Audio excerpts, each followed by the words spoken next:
మొదటి వర్షం పడంగానే విత్తనాలు పెట్టాలనే ఆదుర్దాతోటో కాలం అయిపోయింది అనేటటువంటి ఆదుర్దాతోటో మీరు విత్తనాలు పెడితే భూమిలో సరైనటువంటి మోతాదులో తేమ లేకపోతే పదులు లేకపోతే ఆ విత్తనాలు మొలకెత్తడంలో ఇబ్బంది వస్తుంది. దాని తర్వాత గ్యాప్ వస్తే మళ్ళీ డ్రై స్పెల్ వస్తే సస్టైన్ అవటం కూడా కష్టం అవుతుంది. అప్పుడు మళ్ళీ మీరు విత్తనాలు ఎన్నుకోవాలి, మళ్ళీ ఇది జరగాలి అని అంటే కొంత కష్టం రావచ్చు. కాబట్టి రైతులు వ్యవసాయ శాఖ అధికారుల యొక్క సూచన మేరకి మీ ప్రాంతాల్లో మీ మండలాల్లో పడ్డటువంటి వర్షపాతాన్ని దృష్టిలో పెట్టుకొని కనీసం 7 మిల్లీమీటర్స్ 2 సార్లు పడితే తప్ప భూమికి సరైనటువంటి పదులు వచ్చేటటువంటి అవకాశం ఉండదు. కాబట్టి ఏ విత్తనం పెట్టేటటువంటి రైతు అయినా సరే దీన్ని మనసులో పెట్టుకొని మీకు తెలియంది మాకు తెలుసని కాదు, కానీ మన యొక్క ఆశ కార్తె వెళ్ళిపోతుంది, మృగశిర కార్తె వెళ్ళిపోతుంది, ఇంకొక కార్తె వస్తుంది, ఇప్పుడు విత్తనాలు పెట్టాలి అని. గతంలో మాదిరిగా స్టాటిక్ లేవు, కార్తెలోనే వర్షాలు కురవాలని. కాబట్టి దయచేసి రైతులు వర్షపాతాన్ని దృష్టిలో పెట్టుకొని విత్తనాలు మీరు వాడాలని చెప్పి విజ్ఞప్తి చేస్తున్నాం. అదేవిధంగా ఎరువులకు సంబంధించి కూడా కేంద్ర ప్రభుత్వం గత 2 సంవత్సరాలుగా మనం అడిగినంత ఇవ్వకపోయినా వాళ్ళు అలాట్ చేసినంత భాగం కూడా ఇవ్వట్లేదు. ప్రతి నెల 2 లక్షలు ఇస్తామని చెప్పి సాక్షాత్తు నడ్డా గారే ప్రకటించారు. కానీ ఏప్రిల్లో కానీ మేలో కానీ జూన్లో కానీ ఎప్పుడూ 1 లక్ష కంటే ఎక్కువ పంపించలేకపోయారు. మనకి ఈ రోజుకి 6 లక్షలు ఉండాల్సినటువంటి మెట్రిక్ టన్నులు యూరియా కానీ అదేవిధంగా డిఏపి కానీ మనకి సక్రమంగా సరైన సమయంలో సరైన వాళ్ళు అలాట్ చేసినటువంటి మందం కూడా పంపించలేకపోతున్నారు. అందుకని ఈరోజు క్యాబినెట్లో మళ్ళీ ఒకసారి ముఖ్యమైనటువంటి వ్యవసాయ శాఖ సివిల్ సప్లైస్ మంత్రులకు సంబంధించి మేము కూడా ఢిల్లీ పోయి ఈ యొక్క ఎరువులకు సంబంధించిందే కాకుండా పంటల కొనుగోలు కూడా ఇందాక ఉత్తమ్ గారు చెప్పినట్లుగా కేంద్ర ప్రభుత్వం యొక్క విధి విధానాలకు అనుగుణంగానే తెలంగాణ రాష్ట్రంలో కూడా భవిష్యత్తు పంటల కొనుగోలు ఉంటాయి.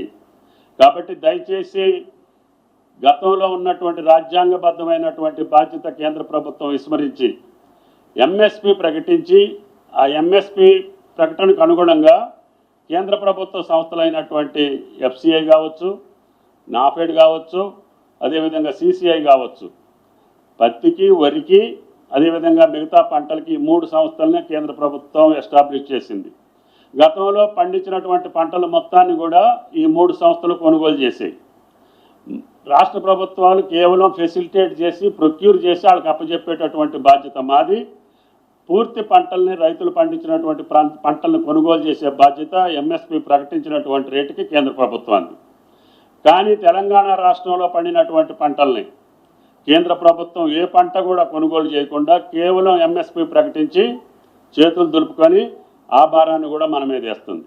అందుకనే దాని మీద కూడా ఆయా శాఖ మంత్రుల మీద ఒత్తిడి తీసుకురావడం కోసం రాష్ట్ర ప్రభుత్వ పక్షాన అన్ని పక్షాల పార్లమెంటు సభ్యులతో పాటు మంత్రివర్గ సభ్యులు కూడా వెళ్ళి ఆయా శాఖ మంత్రుల మీద ఒత్తిడి తీసుకొచ్చి రాష్ట్ర ప్రభుత్వంలో పండినటువంటి పంటల యొక్క వివరాలు, మొక్కజొన్న మేము 15 లక్షల మెట్రిక్ టన్నులు కొన్నాం, మీరు ఒక గింజ కూడా కొనకపోతే మా రైతుల యొక్క పరిస్థితి ఏంటి? ఇన్ని వేల కోట్ల రూపాయలు రాష్ట్ర ప్రభుత్వం యొక్క భరాయించేటటువంటి పరిస్థితి ఒక చిన్న రాష్ట్రానికి కొత్త రాష్ట్రానికి ఉంటుందా?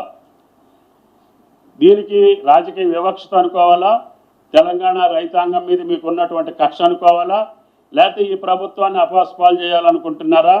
దీన్ని మీరు వెంటనే కేంద్ర ప్రభుత్వం యొక్క బాధ్యతలు నిర్వర్తించి గతంలో మాదిరిగానే ఈ 3 సంస్థల ద్వారా ఎఫ్సిఐ ద్వారా వరి, సిసిఐ ద్వారా కాటన్, అదేవిధంగా నాఫెడ్ ద్వారా ఇతర పంటలను కొనుగోలు చేసేటటువంటి బాధ్యతని వాళ్ళ దృష్టికి తీసుకెళ్ళి రాష్ట్ర ప్రభుత్వం పరంగా డిమాండ్ చేసి ఇటు కొనుగోలు చేపియాలని చెప్పి ఒత్తిడి తీసుకురావడం కోసం త్వరలోనే కేంద్ర ప్రభుత్వాన్ని మేము డిమాండ్ చేయదలుచుకున్నాం. ఎరువులకు సంబంధించి కూడా ఏదైతే రామగుండం ఎరువుల ఫ్యాక్టరీ ఉందో దాంట్లో తయారయ్యేటటువంటి ఎరువుల్ని మన స్వరాష్ట్రంలో మన యొక్క ఇన్ఫ్రాస్ట్రక్చర్ తోటి తయారైనటువంటి ఆ ఎరువుల కర్మాగారంలో ఉన్నటువంటి ఎరువుల్ని ఇతర రాష్ట్రాలకు పంపించి మన ఇబ్బంది పెట్టడం సరైన పద్ధతి కాదు.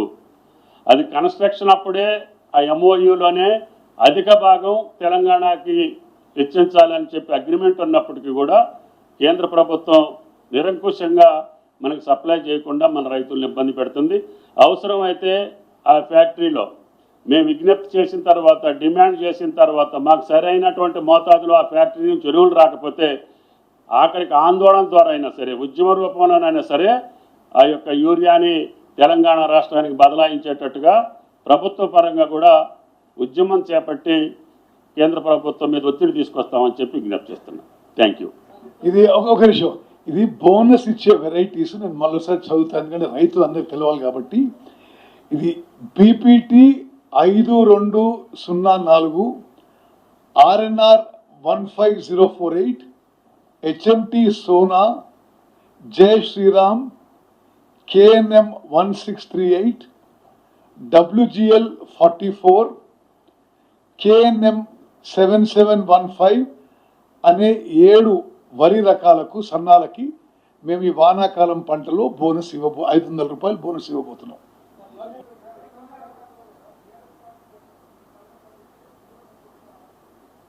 ఇది పూర్తిగా అవాస్తవము. అసలు వాళ్ళకు మాట్లాడే అర్హతనే లేదు. విలేకరు మిత్రులారా, మీ ద్వారా యావత్ తెలంగాణ ప్రజానీకానికి తెలవాలి. తెలంగాణ రాష్ట్ర చరిత్రలో, ఉమ్మడి ఆంధ్రప్రదేశ్ చరిత్రలో, భారతదేశ చరిత్రలో మా ప్రభుత్వం కొనుగోలు చేసినంత వరి ధాన్యం ఇంకా ఏ ప్రభుత్వం ఎప్పుడు కొనుగోలు చేయలేదు.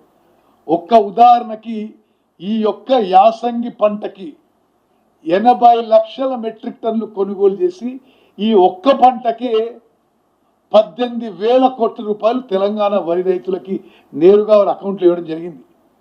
సుమారు 38,000 కోట్లు, 39,000 కోట్లు ఈ వానాకాలం, ఈ రబీ, ఈ యాసంగికే తెలంగాణ వరి రైతులకు ఇచ్చిన ఘనత, ఒక రికార్డు స్థాయిలో ఇచ్చిన ఘనత మా కాంగ్రెస్ ప్రభుత్వం అనే విషయం వాళ్ళకు గుర్తు చేస్తూ, వాళ్ళు 10 ఏళ్లలో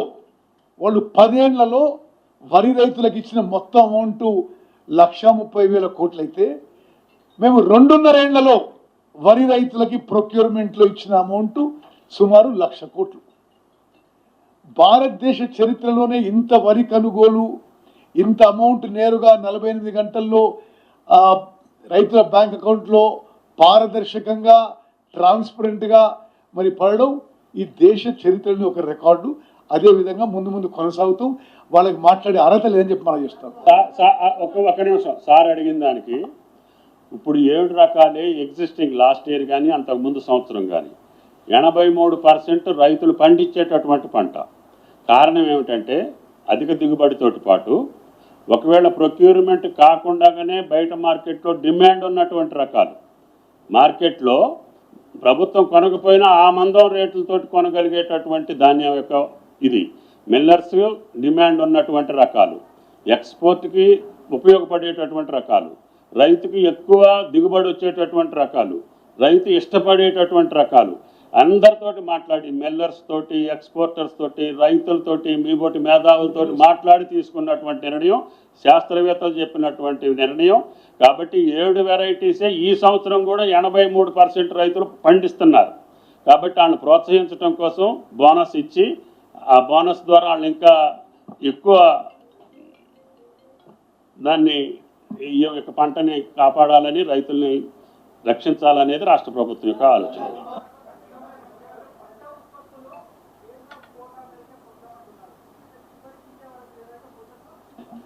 మేము చెప్పిన స్టేట్మెంట్ క్లియర్గా ఉంది కదా. వెంకట్ గారు, రాష్ట్ర ప్రభుత్వం దగ్గర ఎక్స్పోర్ట్ చేసేది మెకానిజం ఉండదు. దేశానికి ఉంటుంది. అది కేంద్ర ప్రభుత్వ బాధ్యత. ఈ 3 సంస్థలు పెట్టింది రాష్ట్ర ప్రజలు పండించినటువంటి పంటలు కొనుగోలు చేయడానికి భారత ప్రభుత్వం నిర్ణయించినటువంటి సంస్థలు. ఆ సంస్థలకే మిర్చి కొన్నా, పత్తి కొన్నా, పంటలు కొన్నా, ఇతర